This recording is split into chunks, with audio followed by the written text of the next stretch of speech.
صناعة Yeah, Yes. I'm in conference now too. That good connection.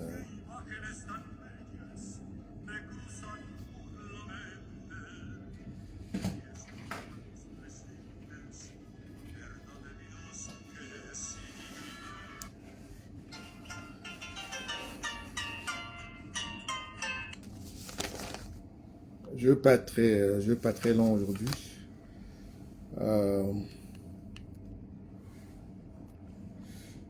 Je vais pas très long aujourd'hui.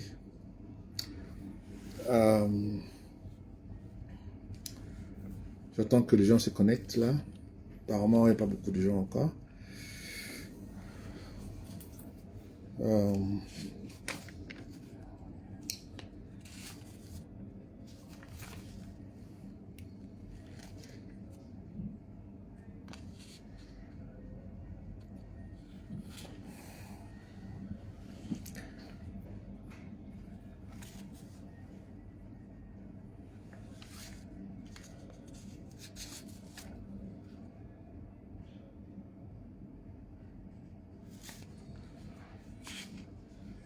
J'attends que les gens se connectent.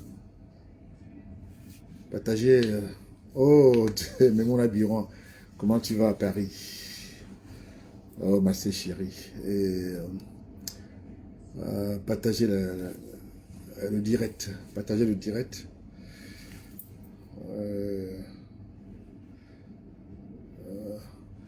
Partagez le direct.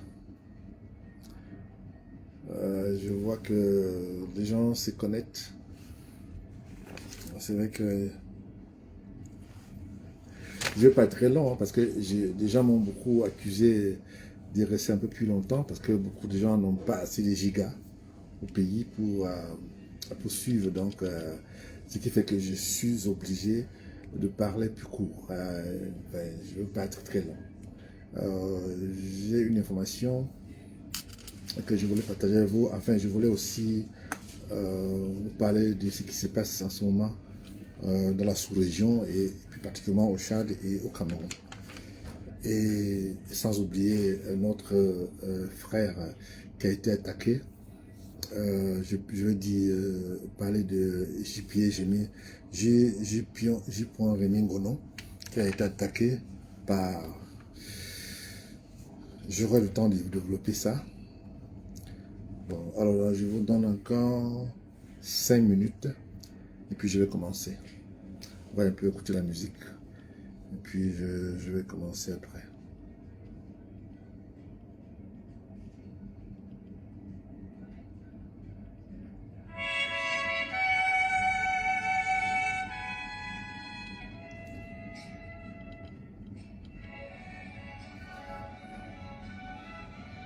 Ce qui est bizarre, c'est que je ne vois pas mon ami Blaise connecté. Ah oui, comment tu vas, mon frère chéri le président Angloma de Paris, comment tu vas? Le président Angloma, c'est un monsieur qui a un cœur et qui fait beaucoup pour la communauté Bamou de France, que je salue à cette valeur. Son soutien constant au peuple Bamou en France. Donc, alors, monsieur le président Angloma, tu as le soutien du prince que je suis. Je salue tout le monde.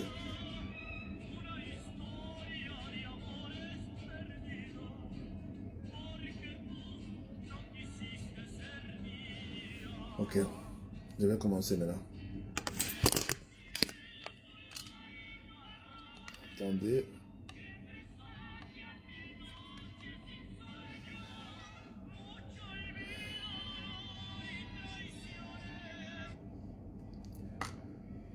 Bon, voilà. Bonsoir. Ici, c'est le grand prince Joya. Vous savez, ça fait quand même un moment que vous m'envoyez des messages, beaucoup de messages que vous m'envoyez pour les interventions que je n'ai pas pu faire il y a quelques jours. c'est dû au fait que nous avons commencé en tant que musulmans pratiquants. Donc, je m'étais dit que le mois de carême, moi, je ne vais pas parler. Mais compte tenu de ce qui se passe au quotidien et que j'ai été interpellé par beaucoup d'entre vous, donc je suis obligé aujourd'hui de donner mon point de vue sur des sujets importants qui se vivent en ce moment dans la sous-région, comme en Afrique centrale. Je vais d'abord commencer par condamner une vidéo qui, n'est-ce pas, qui circule sur la toile, où un des frères camerounais, J. Rémy Ngono, a été attaqué par un soi-disant journaliste. Bon, depuis que j'ai reçu ces vidéos, j'ai fait mes enquêtes, et c'est avéré que c'est un montage de toutes pièces. Et je mets ces soi-disant journalistes là pacoutis au défi de nous sortir la vidéo originale sur J. Rémy Ngono. Parce que nous avons, moi j'ai vérifié que c'était de montage grossier. Alors moi je t'appelle ici notre patriarche Jean-Pierre Amongou Belinga. Alors il y a lieu de se poser la question de savoir si votre chaîne de télévision est devenue une chaîne de ce que nous appelons vulgairement au quartier une chaîne de Congossa, ou bien c'est une chaîne vraiment sérieuse. Alors si vous embauchez les journalistes, les soi-disant journalistes, je dirais même les journaleux, pour essayer de discréditer des gens parce qu'ils ne sont pas d'accord avec certaines personnes, j'ai l'impression que vous ne ferez pas long feu. Vous pouvez voir que votre chaîne de télévision n'est pas regardée par beaucoup de Camerounais parce qu'on parlait du problème du village. Vous imaginez un journaliste, je me pose la question de savoir si ce journaliste a fait vraiment l'école du journalisme, un métier que nous apprécions à sa juste valeur, le journalisme. Et comme aujourd'hui au Cameroun, la majorité des journalistes camerounais se prostituent pour des prunes, et ce monsieur a été payé pour... Nous savons combien de journalistes camerounais gagnent. Nous savions que ce pas des gens qui ont des moyens assez consistants pour se permettre de se payer ce genre de luxe. Monsieur, je n'ose pas payer son nom parce que je n'ai pas envie de lui faire la publicité, que c'est monsieur qui a fait cette vidéo sur la Vision 4, qui est plutôt déplorable. Avant vous, on a eu quelqu'un d'autre qui s'appelait Obama, qui, vous savez, je n'apprends rien à personne, qui a été humilié au Cameroun. Je n'interpelle ici M. Belinga de ramener de l'ordre et de ramener de l'ordre, de recadrer ces soi-disant journalistes, des pacotille, des journalistes qu'on paye pour dénigrer les gens. Vous savez, moi je suis habitué, vous avez suivi quand j'ai dit des choses qui n'ont pas plu à beaucoup de gens au pays, j'ai eu tout un tourbillon médiatique contre moi. Et en commençant par ces journaleux qui, n'est-ce pas, écrivent des choses et puis disent des choses non fondées. Alors, moi, quand j'ai reçu la vidéo, j'ai fait mes enquêtes. Et il s'est avéré que non seulement ce monsieur a inventé ces villages, et deuxièmement, ces villages et ces personnes n'ont jamais parlé. Les gens soi-disant qu'on a interviewés n'ont jamais parlé contre J. Rémy Ngono. À l'occurrence, sa famille. Puisque quand je fais mes enquêtes, je me rends compte que non seulement ça n'a pas été le cas, mais J. Rémy Ngono n'a jamais été cité par ces personnes que ce soi-disant journaliste a rencontré au village. Je n'ai pas envie de me prendre la tête avec ces personnes qui n'ont pas de pudeur, qui, n'est-ce pas, raconter des histoires pour essayer de ternir un peu l'image des gens qui n'est-ce pas, disent la vérité sur la toile. Eh bien, si le pays était bien et que tout allait bien comme certaines personnes prétendent, eh bien, nous avons vu, la caméra n'existait plus. Et la caméra et bien d'autres choses n'est plus de ce monde. Donc, je dis ici que la situation... Oui, c'est vrai, je peux comprendre que la misère fait que beaucoup de gens sont, soi-disant, sans obligés de se prostituer pour pouvoir vivre. Nous savons combien un journaliste gagne au Cameroun. Et il est obligé de se prostituer pour faire des reportages contre un Camerounais, la diaspora. Moi, j'ai mis pied, j'ai mis Gono, n'a jamais fait du mal. Et moi, je suis plutôt étonné qu'on s'enchante, on s'attaque à sa personne, à sa famille. On va, mais ce monsieur-là, je ne sais même pas qui il est. Allez-y à l'ouest. Moi, je m'appelle Prince Ndouya. Allez-y à Fumban. Essayez de faire la même chose que vous avez fait à Jean Pige. Vous allez voir comment vous allez. Non seulement on va vous molester, et on va vous traiter.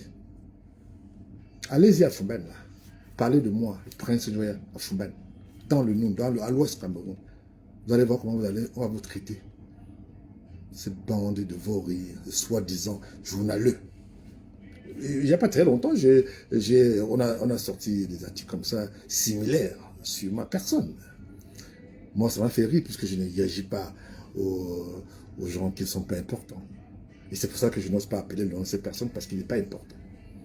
Donc, je voulais seulement juste donner cette information pour dire que je condamne et je soutiens l'activiste camerounais résident en France au nom de J. Pierre Remingono.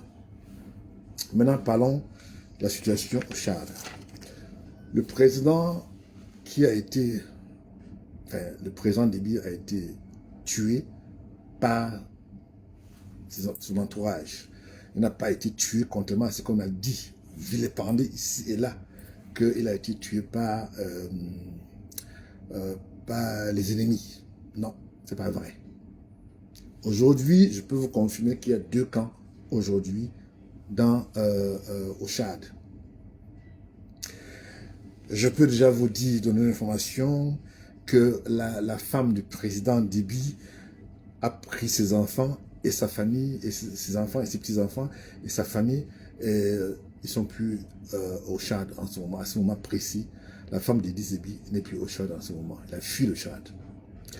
Le nouveau président qu'on a nommé ne fera pas les 18 mois, contrairement à ce qu'on a dit.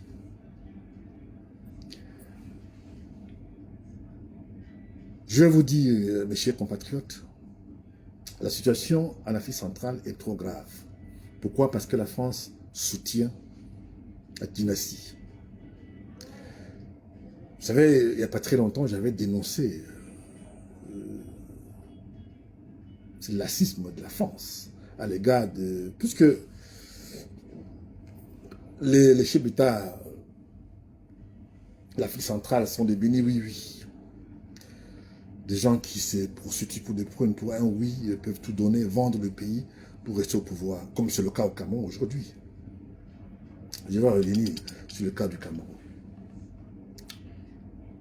Je peux vous dire ici, mes chers compatriotes, que la situation non seulement est grave, et que je ne pense pas que ce dernier va tenir 5 mois ou 1 an.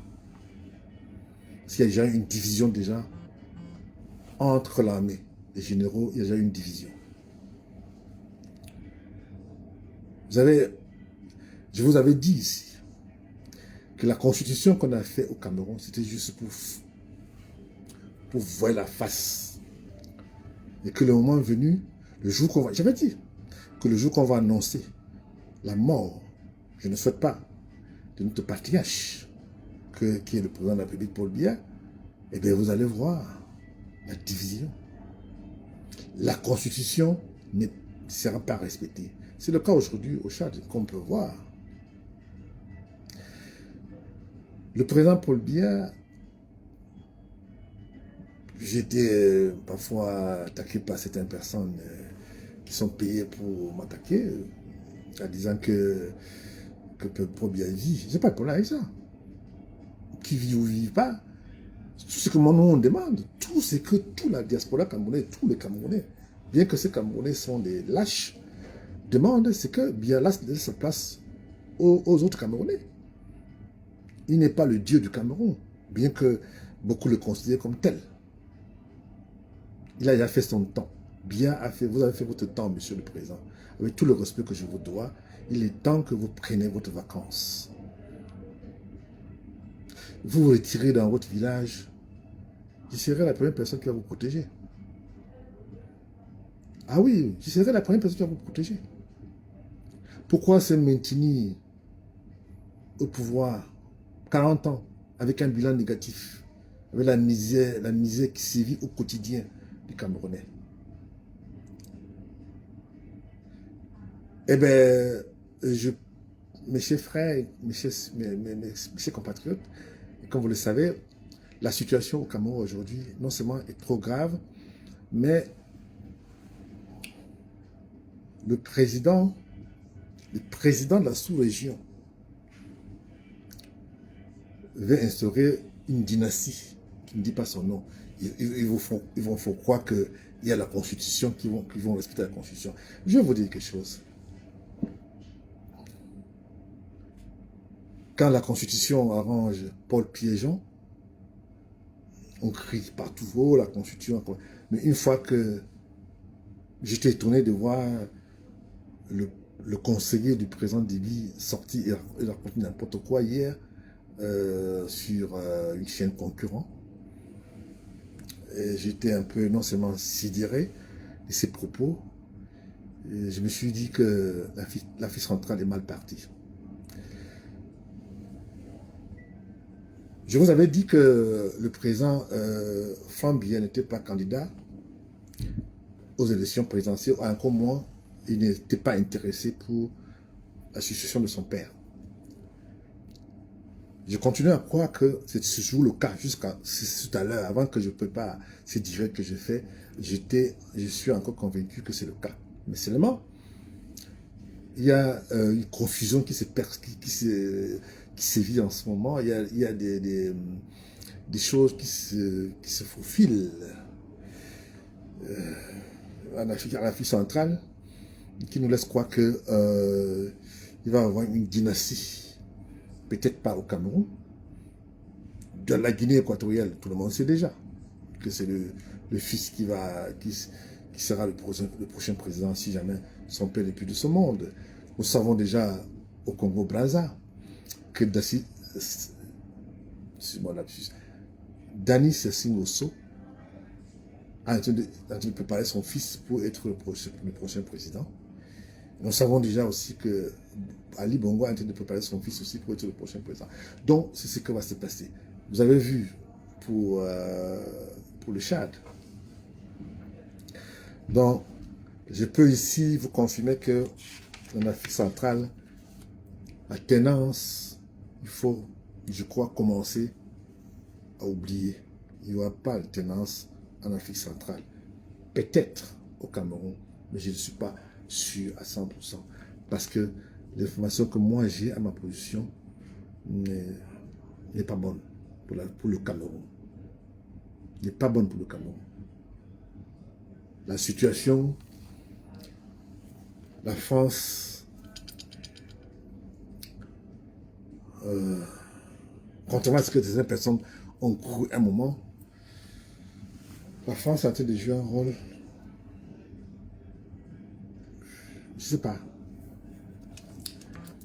mais on verra, parce que j'ai une information très importante que je vais vous livrer d'ici le mois prochain, parce que il y a une information très importante où, bon, c'est pas encore confirmé, mais je vais confirmer ça, et quand je que j'aurai cette information confirmée, je vais partager ça avec vous. Apparemment, le président Paul Biya n'assume plus et n'est plus capable de faire ce qu'il faut faire comme un chef d'État.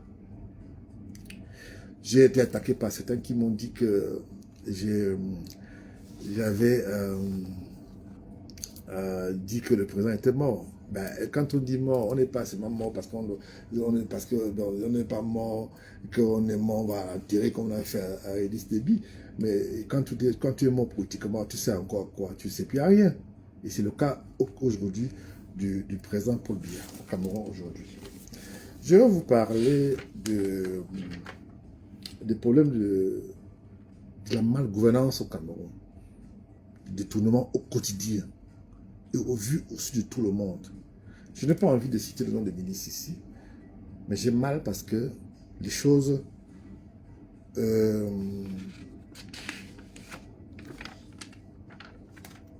gouvernement camerounais est en train de vouloir préparer un coup d'État. Pas le gouvernement, c'est une personne.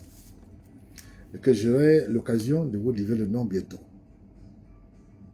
Et ils sont dans l'armée camerounaise. Ils sont en train de préparer quelque chose. Et ces personnes ont dit, pas question de donner la place au pouvoir à quelqu'un d'autre si ce n'est pas un étant. Voilà ce que j'ai comme information. Et que je vais... vous savez, je n'ai pas pour l'habitude de donner les noms de mes informateurs, avec qui je traite au Cameroun, pour leur sécurité. La situation est grave. Ça se précise davantage. L'opposition camerounaise qui est Maurice Kamto risque d'avoir des petits soucis. Ça, ce sont des informations que moi j'ai. Mais ces soucis, il a quand même beaucoup de soutien. Je peux vous dire ici que même les membres du gouvernement soutiennent Kamto aujourd'hui. Même les membres du gouvernement, les ministres du gouvernement soutiennent Kamto. Je n'ai pas envie de détruire la carrière de cette personne. Puisque on a toutes les informations. Beaucoup de gens qui ont détourné l'argent sont inquiets pour leur avenir. Surtout les membres du gouvernement. Ce qui est un peu désolant, c'est que la majorité des fonctionnaires camerounais vivent non seulement mal, sont mal payés. Les fonctionnaires camerounais, vous imaginez un chef de service ou un chef de bureau gagne moins de 200 000 francs le mois pendant au moins 20 ans. C'est-à-dire qu'il partira à la retraite avec 200 000 francs. Moins de 200 000 francs le mois, pas. Moins de 200 000 francs le mois.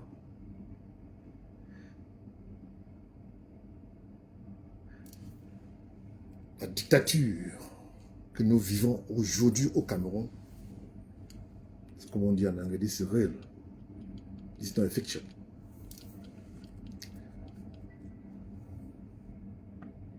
Il y a des montages maintenant contre ceux qui essayent de faire ombrage au régime en place. Ils n'ont pas pu faire ça. Ils n'ont pas pu faire ça à Kamto. Pourquoi? Parce que Kamto a quand même des soutiens de la France, des États-Unis, du Canada, de l'Allemagne et bien d'autres pays. Donc ils ne peuvent pas faire ça à Kamto. Donc aujourd'hui, Kamto est la personne indiquée pour, n'est-ce pas, prendre la règne de pouvoir. Mais seulement, il y a une division entre ceux qui veulent donner le pouvoir à Kamto et ceux qui, n'est-ce pas, veulent pas imbriquer au pouvoir. Et dans l'armée, je ne peux pas donner le nom, et les hauts gradés avec qui je parle, ils attendent seulement le jour qu'on va annoncer la disparition ou la mort du président Paul Biya. C'est ce qu'on attend. Donc je suis vraiment non seulement déçu de certaines personnes qui refusent d'accepter qu'il y a des problèmes. Je continue à croire, comme tout à l'heure j'ai parlé d'un journaleux qui essaie de donner une image plus ou moins, je ne sais pas, fait croire que tout va bien au Cameroun. C'est vrai qu'au Cameroun aujourd'hui, quand vous parlez, on vous achète. J'avais déjà dit. Vous avez essayé plusieurs fois de m'acheter. Mais moi, on ne m'achète pas. Vous pouvez acheter les lampistes qui ont des problèmes pour survivre. Moi, je suis à l'abri des besoins. Mais quand il y a la vérité à dire on le dit sans gêne. Je ne suis pas celui qui va... Moi, je veux que les choses changent au Cameroun en bien. Je ne suis pas à la recherche d'un poste ministériel.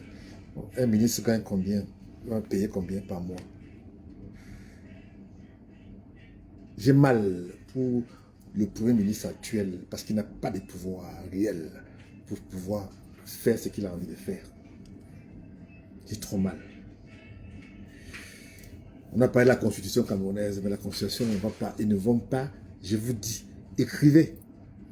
Le Cameroun ne va jamais respecter la constitution le jour qu'on va annoncer la mort de Paul Biya. Écrivez ce jour. C'est moi, le prince Joa, qui vous dit. C'est ce que j'ai comme information. Pas venant des gens, des lampistes, mais des hauts placés. Des gens crédibles. Ils ne vont jamais respecter la constitution. Le jour qu'on va annoncer la disparition, c'est-à-dire que la mort de Paul Biya, et je peux vous dire que Paul Biya ne sera pas au rendez-vous le 20 mai. Il ne sera pas là. De toute façon, je vous apprendrai, puisque je vous avais déjà dit ça, que j'avais mis ceux qui croient encore au Père Noël, que je mets le régime ou le président Paul Biya au défi de prouver le contraire, s'il peut encore sortir et faire comme monsieur tout le monde, marcher, bien faire ce qu'il a toujours fait, parce qu'il est incapable de le faire aujourd'hui. Donc, ce que j'attends aujourd'hui, j'attends l'information de jour, le jour. C'est-à-dire que si c'est avant le Ramadan ou après le Ramadan, je vais revenir vous annoncer quand, le jour, la date, quand le président Paul Biya va démissionner de son poste, de son pouvoir. Parce que là, il y a des choses qui se préparent. Je n'ai pas envie de vous donner beaucoup d'informations, mais ce que je peux dire, c'est que la pression de la diaspora camerounaise a payé, commence à payer, à porter ses fruits. Je ne peux pas... Vous savez, comment ça se passe? Il y a des gens qui ont fait la délation des fonds de commerce pour le régime. Et quand ça tourne mal, ils commencent à pleurer, comme c'est le cas de certains Aiteba, whatever his name is, qui était l'allié de Kanto, qui après a fait ce que nous connaissons tous. Aujourd'hui, mes chers compatriotes, nous allons recevoir beaucoup de réfugiés tchadiens au Cameroun. Je peux vous dire que la situation va s'empirer. Nous allons recevoir des milliers et des milliers de Tchadiens réfugiés au Cameroun bientôt. Et je peux déjà vous confirmer que la première dame du Tchad a déjà fui le pays avec ses enfants. Je peux déjà vous confirmer ça là. Et je peux déjà vous dire que Macron est seul. Parce que Macron a pris la décision d'aller au Tchad. Ça veut dire qu'il est seul. Beaucoup de chefs d'État africains n'ont jamais apprécié le comportement des Déby. Bon, de temps en temps, vous savez comment ça se passe, non? Mais je vous dis et je vous garantis que son fils ne va pas survivre. Parce que on a déjà les informations sur place au Tchad, en N'Djamena. Et je vais vous revenir dans les prochains jours où je vais vous donner tous les détails de ce qui se prépare. Et comme vous pouvez constater, le Congo Kinshasa, enfin le Congo Brazza, le Congo Brazza, le président Sassou Nguesso est en train de préparer aussi son fils pour être le futur président de la République. Alors, vous m'avez posé beaucoup de questions, posé beaucoup de questions sur Franck Biya. Je ne peux pas vous dire aujourd'hui que Franck Biya est le prochain président de la République du Cameroun. Parce que je n'ai pas encore quelque chose qui prouve qu'il sera le prochain président du Cameroun. Je ne suis pas, je dis que je ne suis pas là pour défendre le fils du président. Oui, j'ai eu à le rencontrer, j'ai eu à le côtoyer quand il était avec moi à Los Angeles. Donc, pour ceux qui n'ont jamais eu de le rencontrer, c'est un monsieur très calme. Il ne parle pas beaucoup. Et maintenant, s'il y a les lampistes à côté qui essaient de faire de lui le prochain président de la République, je peux avoir davantage. Mais je serai la première personne qui va annoncer et dénoncer ce comportement. J'attends ici certaines personnes qui ont dit que... enfin, je n'ai pas envie de parler de ça. Je vous reviens, comme j'ai promis,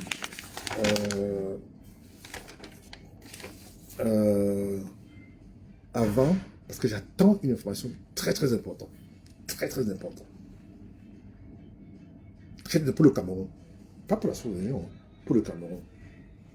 C'est moi, parce que j'ai eu quand même la chance, j'ai eu quand même un petit privilège, vous savez, on a quand même des amis. Hein, on peut quand même nous informer. Donc j'ai quand même quelques amis qui m'ont donné, avec qui se préparent pour changer de camp. Rallier le président Moïse Kamto. C'est l'opposition au Cameroun. Je retire encore ce que j'ai dit au début, à ces messieurs, à ces soi-disant journaleux. Moi, c'est le grand prince Ndoya. Allez-y dans mon village, dans le pays d'Amon. Essayez de faire ce minable reportage que vous avez fait. Si vous avez fait ça dans le village de JPR et Mongono, essayez de faire ça à l'ouest Cameroun. Venez à l'ouest, on vous attend. Tu vas confirmer le code. Bande de vauriens. Vous avez créé, donc Vision 4 a été créée pour dénigrer tous ceux qui ne sont pas d'accord avec le régime, n'est-ce pas? Eh bien, Amongo Belenga, il est temps que tu prennes tes responsabilités. Hein. Il faut savoir si tu vas continuer à accepter qu'on dénie l'image de ta chaîne. Moi, je vais déconseiller maintenant tous mes amis, toutes mes amies qui regardent ces chaînes je ne plus jamais regarder ces chaînes de télévision. Je considère que c'est une chaîne poubelle. Voilà comment j'appelle maintenant. La chaîne Vision 4 est une chaîne poubelle où on raconte du n'importe quoi. C'est une chaîne qui fait des ragots. Ce n'est pas... J'ai mal pour ces journalistes parfois gênés qui sont obligés de faire des choses pour plaire au régime parce qu'ils sont payés. Puisque c'est le cas au Cameroun, on paye les journalistes pour ternir l'image de certaines personnes. Voilà ce que nous vivons au Cameroun. C'est vraiment dommage. Je vous reviens, puisque je sais que vous m'avez envoyé beaucoup de messages pour me dire que quand je parle longtemps, on n'a pas assez de gigas pour me suivre, donc je ne vais pas rester très longtemps. Je vous reviens prochainement avec une information très très importante et capitale pour le Cameroun. Et croyez-moi, avant la fin de l'année, cette année, on aura quelque chose de positif pour le peuple camerounais. J'ai condamné le système. Comment on peut arrêter les opposants, on met en prison. Chouta Moussa, Paul Chouta.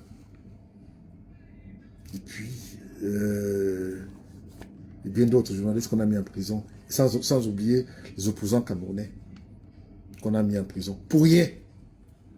Parce qu'ils sont des militants de MSC. Ça me fait la peine. Ceux qui soutiennent et qui viennent nous raconter n'importe quoi. Quand je vois mon ami Evencom, avec un grand frère que j'aime beaucoup, avec qui j'ai eu quand même le privilège de rencontrer quand il était à Paris, sorti sur la toile et à la télévision, et des insanités et dit n'importe quoi sur les opposants camerounais. J'ai du mal à comprendre que avec tout ce que le régime t'a fait, M. Evencom, t'a humilié à la Cour suprême, Cour constitutionnelle, soi-disant, et que tu continues à soutenir un régime qui ne représente plus les Camerounais. Il y a 30 millions de Camerounais, et sur les 30 millions de Camerounais, il y a 30 millions de Camerounais, et sur les 30 millions de Camerounais, il y a 2 millions, je dirais même 1 million qui votent. On essaye de faire croire que le président de la République Paul Biya a été élu par le peuple camerounais. Je vais bien. Je vais, avant de finir ma conférence d'aujourd'hui, je vais faire un petit coucou à J.P. Mingono, que mon cher frère tient bon, ne baisse pas les bras. Je suis très content que tu as suivi mon conseil. Tu n'as pas réagi par rapport à cette vidéo, je dirais même à la con. Et tu as suivi mon conseil et je suis très très fier que de temps en temps tu écoutes un peu le conseil des frères que je suis. Alors donc, ne réagis pas, continue ton combat. Tout le monde te suit. Et crois-moi, tout le monde au Cameroun te suit. Continue ton combat. Il ne faut pas gérer les ragots de bas niveau comme ces journalistes. Je voulais seulement donner mon opinion là-dessus. Parce que je suis victime tout le temps. Je peux vous dire, mais il n'y a pas très longtemps, quand j'ai sorti une histoire où j'ai parlé de ce qui s'est passé, machin et tout, et que ça s'avérait vrai, j'ai eu 3000 messages d'insultes. Parce que j'étais contre. J'ai dit, c'est que le régime ne voulait pas que ça sorte. Il y a beaucoup de choses que je sais, que beaucoup de gens, des membres du régime appellent en privé pour me demander, me supplier de ne pas parler. C'est pas le fait que je ne parle pas de certaines choses, c'est parce que je n'ai pas envie de parler, mais c'est que j'ai envie de me focaliser sur des choses importantes. C'est vrai que le départ de Paul Biya, c'est ça qui m'intéresse. Franchement, les autres, tout ça, les machins, tout ça ne m'intéresse pas. Paul Biya, j'ai toujours dit que Paul Biya, j'ai eu le privilège de la raconter. Ça, je ne peux pas nier. Je dis pas, je prends encore l'expression de mon papa, Abbé Zonga, si rencontrer Paul Biya était un crime, eh bien, je suis un criminel repenti. Ça, c'est le cas de le dire. Genre, je prends encore l'expression de mon papa, Jean-Paul Abbé Zonga. Alors, pour finir, Abbé Zonga, tu as le soutien du prince. Tu sais très bien que le prince t'a mis beaucoup et on t'a bien reçu aux États-Unis. Je crois qu'on sera ensemble au Cameroun bientôt. Les choses se précisent davantage. À très bientôt, ici sur le Grand Prince Joya. Merci beaucoup.